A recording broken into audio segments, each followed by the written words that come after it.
Oke, assalamualaikum. Jadi di sini saya akan menjelaskan tentang Asmaul Husna. Asmaul Husna merupakan nama-nama indah yang dimiliki oleh Allah Subhanahu wa taala. Asmaul Husna ini adalah bukti sebagai keagungan Allah Subhanahu wa taala. Keagungannya. Dan dalilnya sebagai berikut. A'udzu billahi minasy syaithanir rajim. Bismillahirrahmanirrahim.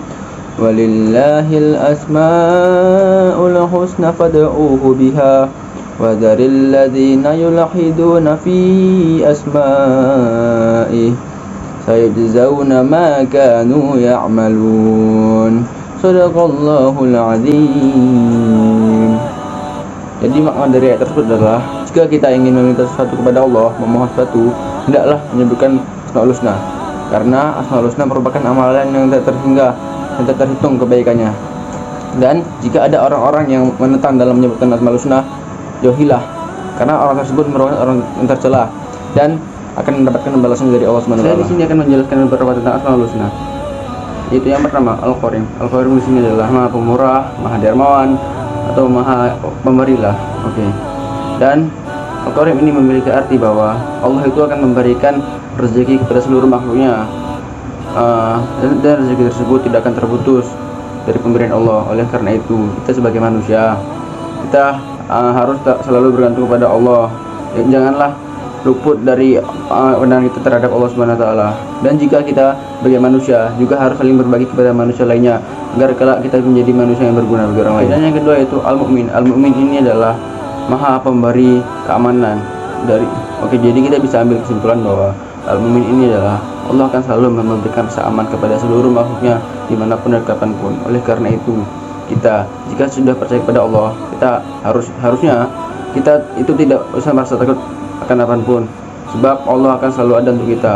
Oleh karena itu, imanilah Asmaul Husna agar kita selalu terlindungi oleh Allah Subhanahu wa taala. Oke, dan yang ketiga adalah Al-Wakil, Maha Mewakili atau Maha Pemelihara, yaitu Allah Subhanahu wa taala akan memelihara atau mewakili semua urusan makhluknya, maupun itu urusan dunia ataupun akhirat.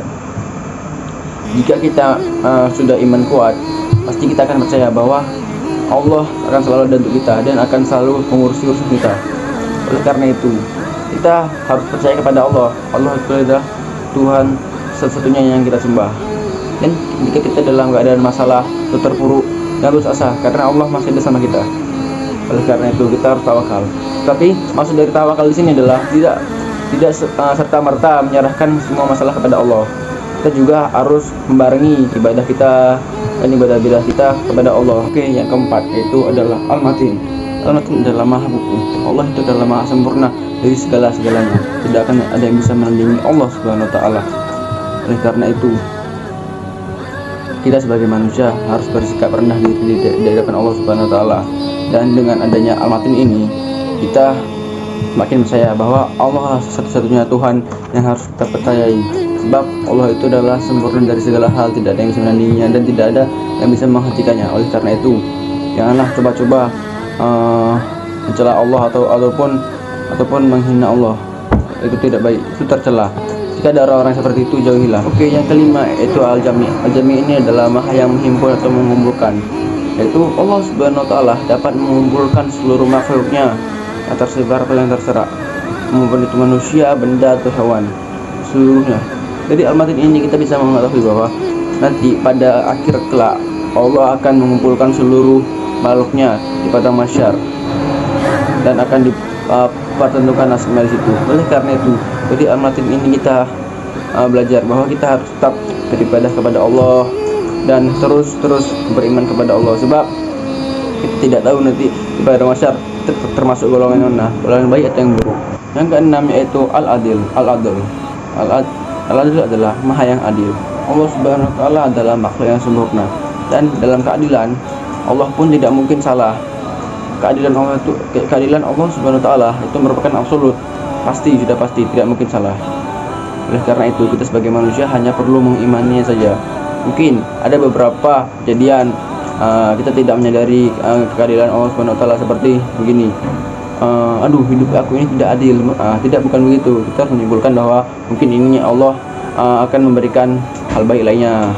Dan keadilan Allah Subhanahu wa taala yang bisa kita lihat adalah Allah menciptakan kita itu sederajat semuanya. Dan jika Allah memberikan sanksi, itu pun sama kasih sayang kepada Allah terhadap sanksi kita. Oleh karena itu kita harus tetap mempercayai kepada Allah. Dan yang terakhir yaitu al-akhir. Al-akhir adalah maha akhir. Allah Subhanahu wa taala menciptakan seluruh dunia ini, dunia dan seisinya, alam semesta, itu pasti akan berakhir pada suatu hari nanti. Wallahu alam, tidak tahu kapan. Oleh karena itu, jika seluruh dunia itu berakhir, Allah tidak akan ada yang tersisa setelahnya kecuali Allah Subhanahu wa taala. Dari al-akhir ini menguatkan kita bahwa Allah adalah satu-satunya Tuhan yang patut kita sembah. Oleh karena itu, kita harus terus mengimani Asmaul Husna agar kita kelak nanti ditetapkan di sisi Allah Subhanahu wa taala.